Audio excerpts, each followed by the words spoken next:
বল্টু বিবাহিত হওয়া সত্ত্বেও বউকে লুকিয়ে অন্য মেয়ের সাথে প্রেম করে।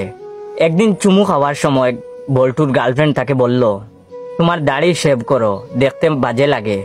বল্টু মনে মনে ভাবলো, বউ ভালোবেসে এই দাড়ি রাখতে বলেছে, আমি শেভ করলে সে আমাকে মেরে ফেলবে। তখন বল্টু বলল, অসুবিধা আছে, দাড়ি সেভ করা যাবে না।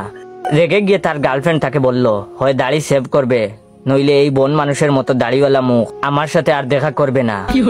নিরুপায় হয়ে রাতে বাড়ি ফেরার পথে বল্টু সেলুনে দাড়ি কেটে ফেললো। বউয়ের গালি খাওয়ার বয় নিয়ে বাড়ি এসে দেখে বউ সব আলো নিভিয়ে ঘুমিয়ে পড়েছে। বল্টু চুপি চুপি ঘরে ঢুকে দরজা আটকে বউয়ের পাশে শুয়ে পড়ে।